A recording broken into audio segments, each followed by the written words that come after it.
with pilot flame failure, lockout code 28. So all that's happened here is, for whatever reason, our pilot flame has failed to ignite and we've ran into a lockout. And we are going to figure out why that happened and rectify it. So we've got our spark off.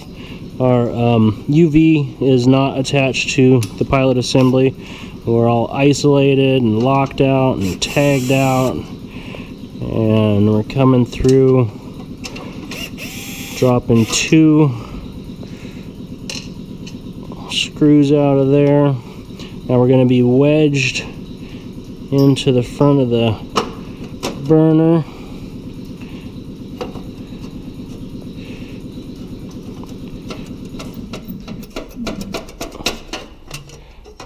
So there we go.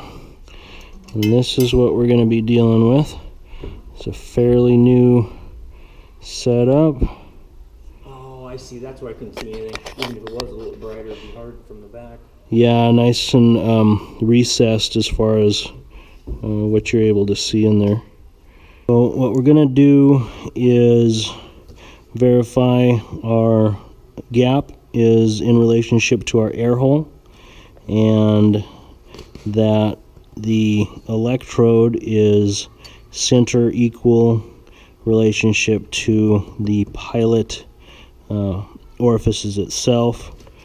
And by looking down, we're probably a little over and maybe a little up. So I'm going to back off our screw here and give that a little ability to move. Our gap relationship is 3/16 or something like that, and this is the relationship of this welding rod that we'll be using, and that will get us right on. Double check our work and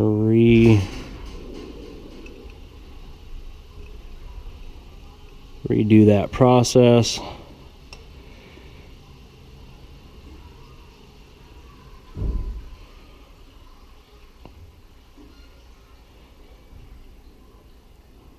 Until we get it right. We can see a relationship through our little viewport. We can see a relationship that's been pre-gapped to our air hole.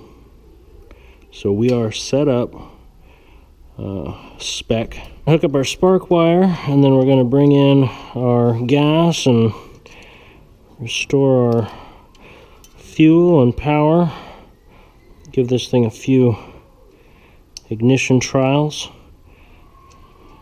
and test our flame signal on ignition. Make sure we have no fluctuations with our UV flame scanner, and that can be cleaned up with a little alcohol and a cotton swab or a professional lens cleaner. And then for the torque on that, you just need a snug fit that holds this thing straight, no obstructions, and you don't want to torque it too hard. There's always a possibility to shatter the glass. Okay, so we've restored power, fuel, everything's checked. Now it's time to start our test sequences. We are going to come up with an alarm still when power is restored until such point as we go ahead and reset.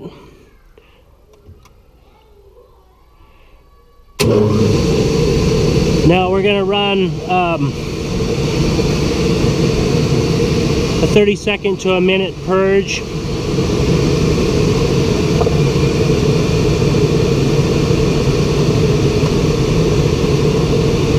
Based off of this card, 60-second purge. before our sequence starts. What we're going to be looking for is fluctuation in our voltage off of our flame signal produced by the UV picking up light inside. Through the reset to start again, and we're going to get our pilot sequence, and I'm going to do that many times before we let it go. And then we'll run combustion and a safety evaluation for the unit